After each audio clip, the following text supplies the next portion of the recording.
నమస్తే సార్, నా పేరు Anusha sir. Shankarapuram village sir, Mullamuru మండలం, ప్రకాశం జిల్లా సార్. నేను నా సొంత గ్రామంలో ప్రకృతి వ్యవసాయంలో పండిస్తూ వ్యవసాయం చేసుకుంటూ సొంత పనులు పిల్లలను చూసుకుంటూ చాలా కష్టపడుతున్నాను సార్. కానీ మీరు తీసుకొచ్చిన పద్ధతులు తల్లికి వందనం, దీపం పథకాల ద్వారా నాకు చాలా ధైర్యం వచ్చింది సార్.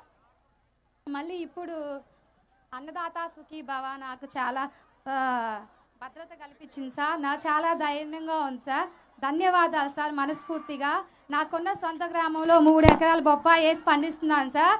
నాతో పాటు 100 మందిని ప్రకృతి వ్యవసాయంలో తీసుకొస్తున్నాను సార్. కందిలో విత్తన శుద్ధి చేయిస్తున్నాను సార్. అంతర పంటలు వేస్తున్నాను సార్. ఏ గ్రేడు ఏటీఎం కూడా చేయిస్తున్నాను సార్. ప్రతి మండే స్టాల్ పెడుతున్నాను సార్. ముల్లమూరులో ప్రకృతి వ్యవసాయం బాగా చేస్తున్నాం సార్. మీరు ఏ మీటింగ్కి వెళ్ళినా మా ప్రకృతి వ్యవసాయం గురించి బాగా చదువుతున్నారు సార్. మీరు ఇంకా బాగా చెప్పాలి, మమ్మల్ని బాగా ఇంకా ముందుకు తీసుకెళ్ళాలని కోరుచున్నాం సార్. అన్నదాత సుఖీభావ పడాలంటే ప్రకృతి వ్యవసాయం చేయాలి, ఒక అరెకరమైనా పడాలి అని మీరు కోరండి సార్. మేము ఇంకా ముందుకు వెళ్తాం సార్. చాలా సంతోషంగా ఉంది సార్. ఓకే, ఇప్పుడు ఏమేమి ఈ ప్రభుత్వం వచ్చిన తర్వాత సూపర్ 6లో కానీ ప్రభుత్వం ఇచ్చినటువంటి సంక్షేమ కార్యక్రమాలు ఏమేమి ఇచ్చారమ్మా చెప్పగలుగుతావా? గ్యాస్ సిలిండర్లు ఇచ్చారు సార్ 2. ఒకటి తల్లికి వందనం ఇచ్చారు సార్. 2. ఎంతమంది పిల్లలమ్మా నీకు?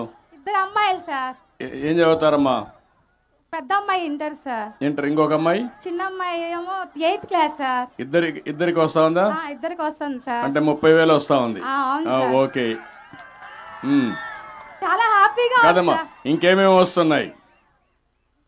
తల్లికి వందనం వచ్చింది, పింఛన్ వస్తుంది సార్. మా మామయ్య గారికి నెలకు 4,000 పింఛన్ ఇస్తున్నారు సార్. మీ మామయ్య గారు 4,000 పింఛన్ ఇస్తున్నారు. అవును సార్. Okay, very good. తర్వాత సుఖీభావ ఈ రోజు వచ్చింది సార్. ఇది ఎంత వస్తుంది అనుకుంటున్నావు? 7,000 వస్తుంది సార్. 7,000 ఈ రోజు 3 సార్లు వస్తుంది సంవత్సరంలో. అవును సార్. 2 కలిపి రాష్ట్ర ప్రభుత్వం ఇస్తుంది సార్.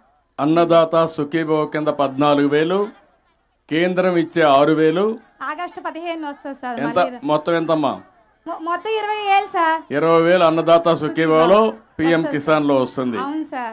ఆగస్టు 15న మళ్ళీ మీ అందరికి ఫ్రీ బస్, ఎక్కడికి కావాలంటే అక్కడ ఆడవాళ్ళందరూ ఫ్రీగా తిరగచ్చు. ఫ్రీ బస్ సౌకర్యం శ్రీ శక్తి. చాలా హ్యాపీ సార్. అదే మాదిరిగా ఇప్పుడు మీకందరికి కూడా అమ్మా బియ్యం కూడా ఇస్తున్నారు కదా, రేషన్ బియ్యం ఇస్తున్నారు కదా.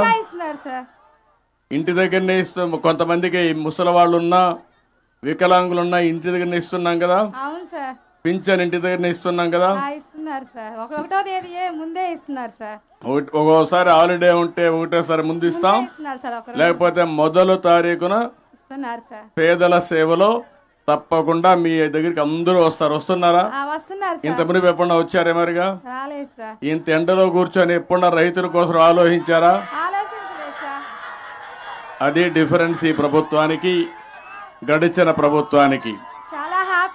కాబట్టి మీలో మార్పు రావాలి, మీలో కూడా ఆలోచించాలి. ఏ ప్రభుత్వం మీకోసం పనిచేస్తుంది, ఏ ప్రభుత్వం వాళ్ళ కోసం పనిచేసుకున్నారో ఒకసారి ఆలోచిస్తే మీ అందరికి స్పష్టత వస్తుంది.